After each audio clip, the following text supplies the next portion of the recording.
सीढ़ियां उन्हें मुबारक जिन्हें छत तक जाना है, मेरी मंजिल तो आसमान है और रास्ता मुझे खुद बनाना है।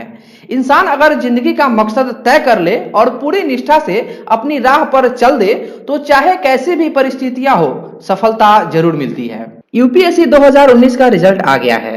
इस बार के घोषित परिणामों ने एक बार फिर पूरे चंपारण को गौरवान्वित किया है। एक तरफ जहां पूर्वी चंपारण रमगढ़वा के अधपकड़िया गांव के रहने वाले शिक्षक जाफिर आलम की बेटी शफकत आमना 186 रैंक के साथ आधी आबादी का परचम लहराया है, वहीं मोतिहारी शहर के मिसकौट निवासी प्रोफेसर जमील अहमद के पुत्र गौहर हसन ने 137वां रैंक लाकर पूरे हिंदुस्तान में चंपारण का नाम रोशन किया है।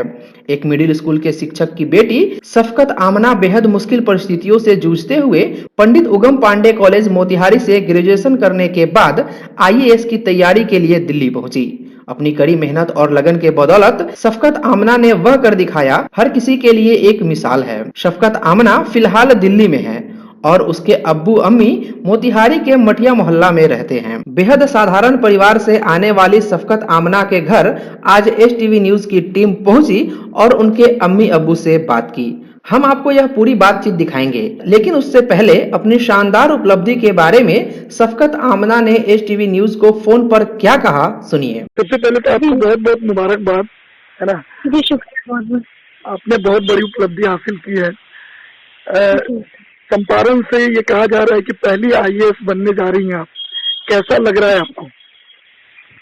मुझे तो बहुत खुशी हो रही है और एक्चुअली मैं घर से नहीं हूँ तो इतना मुझे फील नहीं हो रहा है कि कैसे माहौल कैसा खुश है, लेकिन मुझे यहाँ से भी बहुत हो रहा है कि अम्मी अबू कुछ ज्यादा खुश है और मुझे लगता है कि मैं इंशाल्लाह गर्ल्स के लिए एक इंस्पिरेशन रहूँ ताकि आगे भी लड़कियाँ खासकर अपनी कम्युनिटी की जो एजुकेशन में काफी बैकवर्ड है वो आगे कुछ कर सके, सीख सके मेरे से भी कि मैंने काफी स्ट्रगल किया है, उसके बाद भी हिम्मत नहीं आ रही और फाइनली अचीव किया। किस तरह से आपने तैयारी की और क्या क्या मुश्किलात आए? जी तैयारी मैंने तो घर से ग्रेजुएशन किया पंडित उगम पांडे कॉलेज से, उसके बाद से मैंने जामिया मिलिया इस्लामिया में रेसिडेंशियल कोचिंग एकेडमी है, वहाँ पे वो महिलाओं को फ्री कोचिंग देते हैं, तो वहाँ पे मैंने एंट्रेंस एग्जाम है उसको मैंने क्लियर किया। फिर वहाँ पे मैंने भी तीन साल में तीसरा अटेम्प्ट, तो फिर वहाँ मुझे बहुत कुछ सीखने मिला और गाइडेंस भी मिली वहाँ पे, जिसकी वजह से ये पॉसिबल हो पाया क्लियर कर पाई सर। आपकी मम्मी बोल रही थी कि आप अपनी तैयारी में इतनी व्यस्त थी कि उनसे मुलाकात करने के लिए भी आपको मौका नहीं मिलता था। जी ये तो है, अम्मी अब्बू भी कभी कभी आ जाते थे दिल्ली में, क्योंकि मुश्किल होता है कभी आ जाने में और आने में, टाइम का बहुत ज्यादा टाइम, अम्मी अब्बू ही जब भी होता तो आ जाते थे दिल्ली। आगे क्या सोचा है इसके बाद? इसके बाद यही है कि मैं एक अच्छी समाज सेविका बन पाऊँ, मुझसे कुछ लोगों को खुशी ले आ पाऊँ और उसके लिए कुछ कर पाऊँ। अच्छा ये आप आईएएस के लिए ट्राई कर रही हैं ऐसा बताया जा रहा है, अगर क्या आपके ख्वाहिशात हैं इस सिलसिले में? मेरी ख्वाहिश तो है आईएएस की, लेकिन रैंक 186 है, अभी सर्विस मिली नहीं है, उसके बाद के बाद पता चलेगा कौन सी सर्विस मिल रही है। अगर आईएएस नहीं मिलता तो मैं फिर कोशिश करूंगी आईएएस के लिए। मुस्लिम समाज में एजुकेशन को लेकर के अभी भी बहुत पिछड़ा हुआ है मुस्लिम समाज, लेकिन आप मुस्लिम समाज से इस मुकाम तक पहुंची हैं जो कि इंडिया का सबसे बड़ा टफ कंपटीशन इसे माना जाता है। क्या मैसेज देंगी तमाम मुस्लिम लड़कियों के लिए? जी मैं यही मैसेज दूंगी कि वो हिम्मत न हारे, अपने लक्ष्य को निर्धारित करें और ऊंचा सोचने में कोई गलती नहीं है। अगर आपकी फाइनेंशियल कंडीशन भी खराब है तो भी आप ऊंचा सोच सकते हैं और इतने सारे गवर्नमेंट की स्कीम्स है उसका फायदा ले सकते हैं। डिजिटल प्लेटफॉर्म, यूट्यूब, इससे भी ऑनलाइन टीचर्स अवेलेबल है, उनका हेल्प ले सकते हैं और फिर मेहनत करें और ये एटीट्यूड है कि गिव नहीं करेंगे, छोड़ेंगे नहीं, तो इंशाल्लाह मिल जाती है कामयाबी मेहनत के साथ। जी बहुत बहुत शुक्रिया शफकत। जी शुक्रिया बहुत। शफकत की चॉइस आईएएस की है। अगर वे आईएएस बनती है तो यह चंपारण के लिए ऐतिहासिक क्षण होगा, क्योंकि इससे पहले कोई भी मुस्लिम महिला चंपारण से आईएएस नहीं बनी। शफकत की उपलब्धि से उनके अम्मी अब्बू काफी खुश हैं। प्राइमरी एजुकेशन में तो भाग दौड़ में थी, गांव मोतिहारी, फिर पश्चिमी चंपारण इधर उधर पढ़ी, लेकिन नवोदय से जो है उसका बजाबते शुरू हुआ और जवाहर नवोदय विद्यालय वेस्ट चंपारण वृंदावन में वो पढ़ी। 10th की वहाँ से। 10th में बहुत अच्छा परफॉर्मेंस रहा, 96.4% मार्क्स लाई। उसके बाद हम उसको DPS बोकारो भेज दिया, वहाँ जाकर 92.8% मार्क्स लाई वो।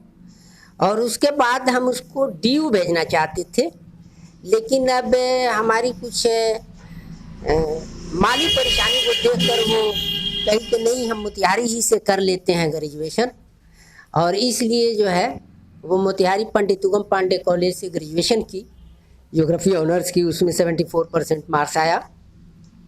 उसके बाद हम कहें कि बेटा हम 4 मंथ में PPSC निकाले, लेकिन हमारा नहीं हो सका, तुम UPSC निकालो। और उसको हम दिल्ली भेजे। हम कहा कि मोतिहारी में तुम नहीं कर सकती हो, अच्छा तुम दिल्ली चले जाओ। और हम उसको दिल्ली भेजे और वो दिल्ली गई और वहाँ जाकर वो तैयारी की और तीसरा अटेम्प्ट में वो UPSC का रिजल्ट ली और 186 रैंक उसको आया। बहुत अच्छा लग रहा है। अभी जाए पढ़ने के लिए? बहुत पढ़ने पर मेहनत करती थी, हमको बहुत उससे पर दया लगता था, पढ़ाने के लिए बहुत कोशिश की, बहुत मेहनत करती थी। इसीलिए हम चूल्हे चक्की को उसको बनाने ही नहीं देते थे, बस उसको हम खाना देते थे, बोलते मेहनत करो। अपने रूम में बहुत मेहनत करती थी, रूम बंद कर जाती थी। बहुत नेक, बहुत तेज पढ़ने में थी बचपन से, बहुत अच्छी मेरी बच्ची थी पढ़ने में। नवोदय पढ़ी, बोकारो पढ़ी, उसके बाद से मोतिहारी पढ़ी, उसके बाद दिल्ली गई। कभी कभी जाते थे मिलने तो बोलती थी अम्मी हम पढ़ाई करें, बाद में आइएगा, हम कुछ बन जाएंगे। तो मैं वहाँ जाती थी तो बोलती थी अम्मी अभी क्यों आई हूँ, मैं पढ़ नहीं, बन जाऊँ कुछ तब आपसे बात करूँगी अच्छी से। हाँ ठीक है बाबू, हम कुछ दिन के लिए रहेंगे। बड़ी बेटी रहती तो मैं चली जाती थी, फिर कभी कभी से मिलती थी। UPSC के आए रिजल्ट के बाद आज पूरा चंपारण जिन पर नाज कर रहा है, उसमें दूसरा नाम गौहर हसन का है। मोतिहारी मिसकोट के रहने वाले गौहर के वालिद जमील अहमद एक प्रोफेसर हैं और वे पूरे परिवार के साथ फिलहाल गया में हैं। बचपन से पढ़ने में तेज गौहर हसन इंजीनियरिंग की पढ़ाई की और जॉब हासिल किया। 8 लाख के पैकेज पर जॉब मिलने के बावजूद गौहर का मन वहां नहीं लगा और नौकरी से त्याग पत्र देकर IAS की तैयारी करने लगे। UPSC में गौहर को 137वां रैंक मिला है, लेकिन वे इससे संतुष्ट नहीं हैं। उनका मिशन अभी अधूरा है। STV न्यूज से गौहर हसन ने फोन पर हुए खास बातचीत में कहा कि वे अच्छे रैंक के लिए एक बार फिर से परीक्षा देंगे। जाहिर है बहुत अच्छा, बहुत कंटेंट फील कर रहे हैं कि जिस चीज के लिए सोचा था, एक टारगेट रखा था, उसको सक्सेसफुली अचीव किया, तो एक कंटेंटमेंट और एक खुशी है जी। इस तरह की तैयारी करने में बहुत तरह की मुश्किलात आती हैं, किस तरह का कमिटमेंट था आपका और कैसे आपने ये अचीव किया? देखिए मुझे काफी टाइम लगा। मैंने 2014 से तैयारी शुरू की थी। एक अटेम्प्ट के बाद मैं हर अलग अलग फेजेस मैंने दिया, अलग अलग फेजेस पे मैं फेल होता रहा। लेकिन मेरे अंदर हमेशा एक ये चीज थी कि अगर एक फेलियर है तो आदमी उससे रादर देन बॉक डाउन होने से उससे कुछ सीखे। तो मैंने अपने हर फेलियर से कुछ ना कुछ सीखा और फिर उसको अगले चांस में उसको इम्प्रूव करने की कोशिश की। धीरे धीरे मैं कोशिश करता रहा। तो फाइनली जो है वो हर बार मैंने कोई भी फेज एक बार में नहीं निकाला। एक बार प्रीलिम्स में भी फेल हुआ मैं, फिर मेंस में भी फेल हुआ, फिर इंटरव्यू में भी फेल हुआ। फाइनली जो है मैं यहाँ पे। गौहर, आप जो है एक छोटे से शहर से आते हैं और इस तरह का जो है यहाँ का माहौल भी नहीं होता है पढ़ने का, फिर भी आपके अंदर ये जज्बात कैसे आए और किस तरह से इंस्पिरेशन मिला आपको? देखिए मैं अपने फैमिली और अपने पेरेंट्स को इसके लिए सबसे ज्यादा क्रेडिट देना चाहूंगा। मेरे फादर ने बचपन से ही हमेशा जो है वो एजुकेशन और एकेडमिक्स और पढ़ाई पे बहुत जोर दिया कि आपको पढ़ना है और पढ़ के ही जो है वो आगे बढ़ना है, कोई दूसरा रास्ता नहीं है आगे बढ़ने का। तो हम लोग के यहाँ ये बचपन से ये चीज जो थी वो कहीं ना कहीं फिक्स थी कि आपको जो है जो रास्ता अख्तियार करना है वो पढ़ाई का ही करना है। तो हम लोग थे। फिर उसके बाद से जब हम बाहर निकले, जब हम दिल्ली गए, जब मैंने डिप्लोमा किया, जब इंजीनियरिंग किया, तो और ज्यादा एहसास हुआ कि पढ़ाई की कितनी ज्यादा वैल्यू है। फिर जो है वो एक गोल सेट किया, ये एग्जाम को देना है, धीरे धीरे उस पर काम करना शुरू किया और धीरे धीरे आगे बढ़ते रहे। जी गौहर, हमें पता चला कि आपने IAS की तैयारी करने के लिए अपनी नौकरी छोड़ दी। अच्छा खासा आपको करीब 8 लाख का पैकेज मिल रहा था। उन सब चीजों को छोड़ करके आपने तैयारी शुरू की। देखिए, मेरी लाइफ में एक दो प्रिंसिपल्स मैंने डेवलप किए थे कि मेरी जिंदगी में कभी मनी बहुत इम्पोर्टेंट नहीं था, तो शुरू से ही, और ये भी मुझे अपनी फैमिली से ही कहीं ना कहीं ये चीज इनकलकेट की है मैंने। तो मेरे लिए और भी चीजें थी, तो मुझे लगा कि जहाँ मैं जॉब कर रहा हूँ, जहाँ मैं नौकरी कर रहा हूँ, तो वो मैं ज्यादा जस्टिफाई नहीं कर पा रहा हूँ। जो है वो बस में पैसे कमा रहा था, मैं ना कम्युनिटी के लिए कुछ कर पा रहा था, ना अपनी कंट्री के लिए कुछ कर पा रहा था। तो मुझे कहीं ना कहीं एक अपने अंदर लगता था कि नहीं, मुझे कुछ ऐसा करना चाहिए या किसी इस तरह की जॉब अपॉर्चुनिटी होनी चाहिए जिससे मुझे लगे कि मैं कुछ सब्सटेंशियल और टेंजेबल चेंज ला सकूं। तो मुझे लगा कि उसके लिए इससे बेहतर सर्विस शायद हिंदुस्तान में भी कोई नहीं। जी बिल्कुल। देखिए, मुस्लिम युवाओं से और मुस्लिम पेरेंट्स से, दोनों से मेरी एक अपील है कि अपने बच्चों को पढ़ाइए जरूर, क्योंकि पढ़ने से जो है वो एक तो इल्म होता है, एक जॉब होती है, और उससे सबसे ज्यादा इम्पोर्टेंट है कि आपका जहन खुलता है। और जब आपका जहन खुलेगा तो आप ज्यादा सोच सकेंगे, अच्छे बुरे को सोच सकेंगे, उसमें डिफ्रेंशिएट कर सकेंगे अपने, और आगे बढ़ सकेंगे, अपने आप को आगे बढ़ाएंगे, अपनी फैमिली को आगे बढ़ाएंगे, अपनी कंट्री को आगे बढ़ाएंगे।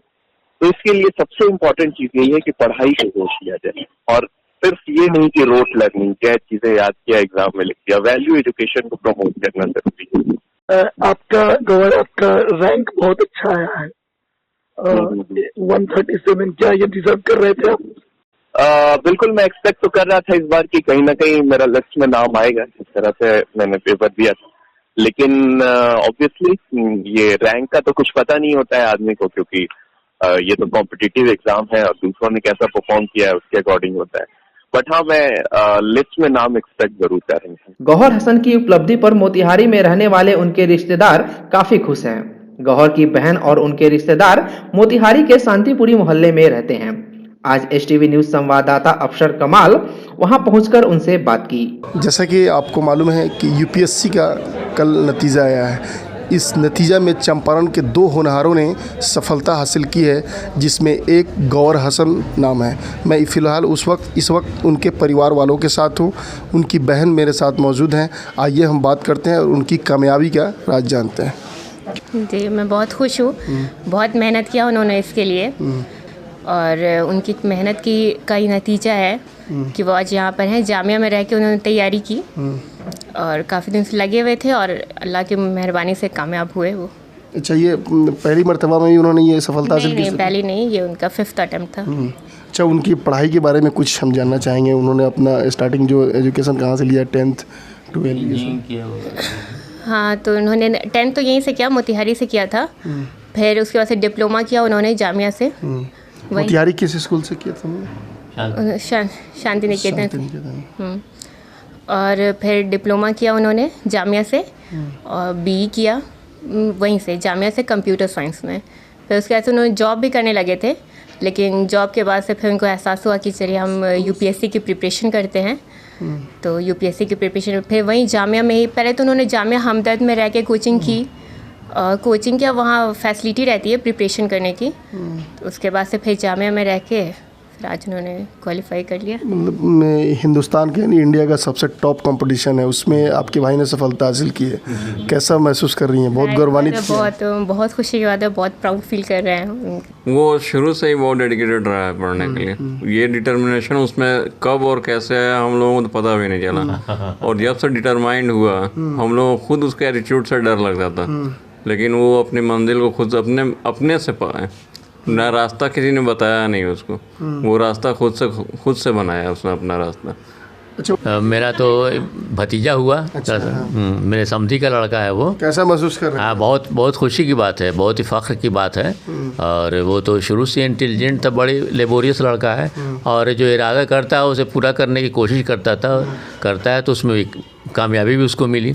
3 में मेरे यहाँ स्टूडेंट्स आए बन के, और भाईजान ही लेके गए थे उसके एडमिशन के लिए मेरे पास, और 5 में मेरे यहाँ 10th किए। उसके बाद तो वो दिल्ली चले गए मोतिहारी आते थे तो संपर्क में थे वो, चूँकि रिश्तेदार भी हैं, 2 रिश्ता है उनसे, एक तो हमारे बहन के वो नाती भी हैं, दूसरा हमारे भतीजा के वो साले भी हैं, इसलिए आते थे तो मुलाकात तो होती थी उनसे, और बहुत दिन से वो लगे हुए थे कंपटीशन में। चंपारण को मिली इस उपलब्धि पर जिले के हृदय रोग विशेषज्ञ डॉक्टर तबरेज आलम ने कहा, सबसे पहले मैं दोनों बच्चों को तहे दिल से मुबारकबाद देता हूँ कि हमारे चंपारण की इस धरती को उन्होंने पूरे हिंदुस्तान में उसका एक तरह से नाम रोशन किया है, और ये एक हमारा पूरा जो एक समाज है उन सब के लिए एक शिक्षा और एक सबक लेने की बात है कि कैसे हम एक छोटे से शहर से आने के बाद भी हम आगे बढ़ सकते हैं और दुनिया में कोई भी मुकाम हम हासिल। और जो इनका रैंक है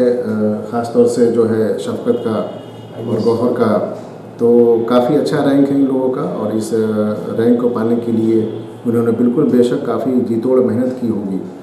और सबसे बड़ी बात यह है कि ये दोनों नमूना है आज के मुस्लिम समाज के लिए, क्योंकि देश में जो इस तरह के हालात अभी चल हैं और जो मुस्लिमों के हालत है, जिस तरह से मुस्लिम पिछड़े हुए हैं और काफ़ी पसमानदा टाइप के अभी मसले में घिरे हुए हैं या पसमानदा हैं अभी मुस्लिम, हमारे पास सिर्फ एक ही हथियार है इस देश में आगे बढ़ने के लिए, वो है एजुकेशन। अगर हम अपने बच्चों को हम अपना आधा पेट भी खाएं और लेकिन बच्चों को हम बेहतर से बेहतर तालीम दें, तो उस तालीम की वजह से ही वो बच्चे हमारे आगे निकल सकते हैं।